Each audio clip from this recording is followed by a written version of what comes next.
মাত্র 15 মিনিটে নিরামিষ দিনের জন্য এর থেকে ভালো রেসিপি আর কিচ্ছু হয় না। ভাত রুটি সব কিছুর সঙ্গে খাওয়া যায়। আর আমিষ দিনেও যদি এই রেসিপিটা বানান তাহলে গ্যারান্টি দিয়ে বলছি মাছ মাংসের থেকে এই রেসিপিটাই লোকে চেয়ে খাবে। 3-4 জনের জন্য বানালে 1 কিলো ঢ্যাঁড়স নিলে দুবেলা কিন্তু এই একই তরকারিতে আপনার হয়ে যাবে।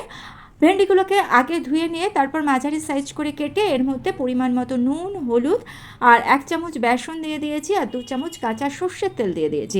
ভাববেন না এতটাই তেলই আমি দিচ্ছি, খানিকটা তেল কিন্তু রেখে দিলাম। এইবার ভেন্ডির সঙ্গে সমস্ত কিছুকে ভালো মতো মাখিয়ে নিলাম। ভেন্ডির পরিমাণ অনেকটা, তাই পোস্ত একটু বেশি লাগবে। আমি 5 চামচ পোস্তদানা নিয়েছি, 25 গ্রাম কাজু নিয়েছি আর 4 চামচ রুম টেম্পারেচারে থাকা টক দই নিয়েছি। একটা পেস্ট বানিয়ে নেবো। যদি পোস্ত দিতে না চান সেক্ষেত্রে সাদা তেল দেবেন, কোনো অসুবিধা নেই। পেস্টটা রেডি হয়ে গিয়েছে। পেস্টটা বানাতে এক্সট্রা কোনো জলের প্রয়োজন হবে না, কারণ দইতেই কাজটা হয়ে যাবে। কড়াইয়ের মধ্যে 5-7 চামচ সর্ষের তেল দিয়ে 3টে গোটা শুকনো লঙ্কা, কালো জিরে ফোড়ন দিয়ে 8-10 সেকেন্ড ফোড়নটাকে ভেজে নিয়ে এইবার মশলা মাখানো ভেন্ডিটা আমি দিয়ে দিলাম। ভেন্ডিটাকে আমি 5 মিনিট মতো মিডিয়াম টু হাই ফ্লেমে ভেজে নেব। দেখুন 5-6 মিনিট পর ভেন্ডিটা বেশ নরম হয়ে গিয়েছে, পরিমাণেও কমে এসেছে। এইবার ভাজা ভেন্ডিটা তুলে নিলাম। কড়াই এক্সট্রা তেল দিলাম না, যে পেস্টটা বানিয়েছিলাম সেটা দিয়ে দিলাম। মিক্সিং জার ধুয়ে একটু জল দিয়ে দিলাম, লবণ দিয়ে দিলাম, হলুদ দিয়ে দিলাম, একটু ঝাল লঙ্কার গুঁড়ো দিয়ে দিচ্ছি। এইবার মশলাটাকে খুব ভালো মতো কষতে হবে, খেয়াল রাখতে হবে যাতে তলা ধরে না আসে। লঙ্কা দিয়ে দিলাম আর আরেকটু জল দিয়ে মোটামুটি ওই 3 থেকে 4 মিনিট মতো কষে নিয়ে 2 চামচ চিনি দিয়ে দিলাম। মশলা ভালো মতো কষা হয়ে গেলে এর মধ্যে ভাজে রাখা ভেন্ডিটা দিয়ে দিচ্ছি। ভেন্ডি দিয়ে